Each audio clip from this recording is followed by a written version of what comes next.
Pernah nggak sih kalian lihat ada perusahaan infrastruktur yang penting banget buat kita semua, tapi kok laporan keuangannya rugi triliunan? Nah, hari ini kita bakal bedah tuntas sebuah kasus yang menarik banget. Saham PT Cendratama Telekomunikasi Indonesia, atau kita sebut saja CEN. Nah, ini dia nih, dilemanya. Di satu sisi, sentral ini ibaratnya salah satu tulang punggung digital Indonesia loh. Tapi di sisi lain, kok bisa ada rugi sampai triliunan rupiah? Ini tuh jebakan buat investor? Atau jangan-jangan ini adalah peluang langka yang lagi nyamar di balik angka merah? Yuk kita cari tahu bareng-bareng. Oke, biar jelas, ini yang akan kita kupas tuntas. Mulai dari paradoks di balik ruginya, kita lihat seberapa kuat mesin bisnisnya, terus kita intip beban utang yang jadi masalah, sampai kita hitung-hitungan potensi cuan ratusan persen yang mungkin bikin kaget. Yuk, kita mulai aja. Oke, kita masuk ke babak pertama, paradoks saham CEN. Disinilah ceritanya jadi seru, karena kita harus bisa melihat lebih dalam dari sekedar angka rugi yang kelihatannya serem banget. Pertama-tama kita harus paham dulu, CEN ini bukan perusahaan kaleng-kaleng. Mereka itu pemain besar di ekosistem digital kita. Ribuan menara sama jaringan fiber optik itu mereka yang kelola. Jadi, koneksi internet kita yang lancar jaya itu ya salah satunya berkat perusahaan kayak gini. Bisnisnya krusial banget. Sekarang, kita masuk ke bagian inti analisisnya nih. Ini kayak cerita dua sisi mata uang yang beda banget. Di satu sisi, ada kabar buruk, tapi di sisi lain, kabarnya justru bagus banget. Nah, ini dia angka yang bikin investor pada ngeri. Rugi bersihnya 1,9 triliun rupiah di tahun buku terakhir. Angkanya gede banget kan? Wajar kalau pasar jadi skeptis dan ragu-ragu.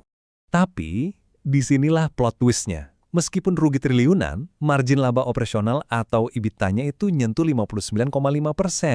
Angka ini sehat banget loh untuk bisnis menara. Pertanyaannya jadi, gimana ceritanya perusahaan yang mesinnya super profitable kayak gini, ujung-ujungnya malah rugi bersih? Biar paham, kita perlu ngerti dulu apa itu EBITDA. Gampangnya gini, EBITDA itu ngukur seberapa untung sih bisnis utamanya, yaitu nyewain menara, sebelum dipotong biaya-biaya non-operasional kayak bunga utang, pajak, sama penyusutan aset. Margin hampir 60% ini bukti nyata kalau mesin operasional CEN itu sebenarnya efisien dan nguntungin banget. Oke, kalau mesinnya sehat, terus biang keroknya apa dong? Nah, jawabannya ada di sini, jangkar utang.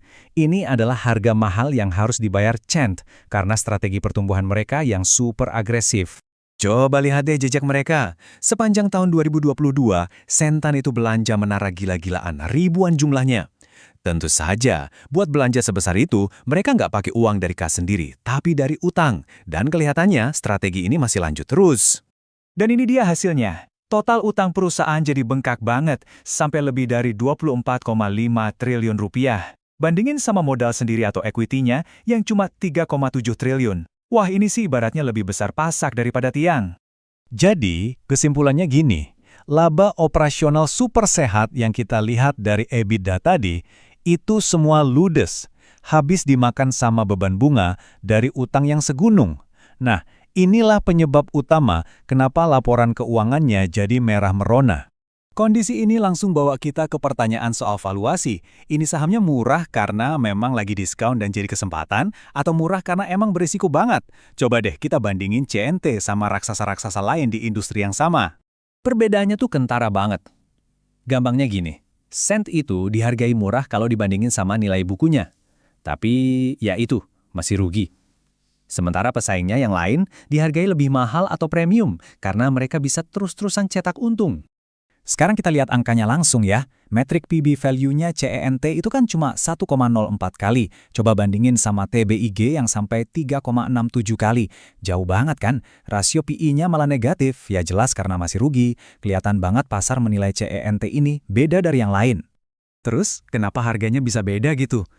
Soalnya, pasar itu menerapkan yang namanya diskon risiko. Kerugian sama utang yang gede itu dianggap red flag atau tanda bahaya. Makanya, valuasinya ditekan ke bawah. Itulah logika pasar yang bikin harga sahamnya jadi seperti sekarang. Nah, tapi justru di dalam diskon risiko inilah beberapa investor yang jeli malah melihat ada potensi harta karun tersembunyi. Coba yuk kita iseng-iseng hitung seberapa besar sih potensinya kalau perusahaan ini berhasil putar balik keadaan? Kalau kita pakai analisis discounted cash flow atau DCF, ini metode buat ngitung nilai asli perusahaan. Nilai wajar sentra itu diperkirakan bisa ada di angka Rp626 per saham. Sekarang coba bandingkan sama harga pasarnya sekarang yang cuma sekitar cepekan. Jomplang banget kan? Kalau kita hitung selisihnya, ini artinya ada potensi kenaikan lebih dari 500%. Nah, angka fantastis inilah yang jadi daya tarik buat para investor yang optimis dan percaya sama turnaround story-nya Chant.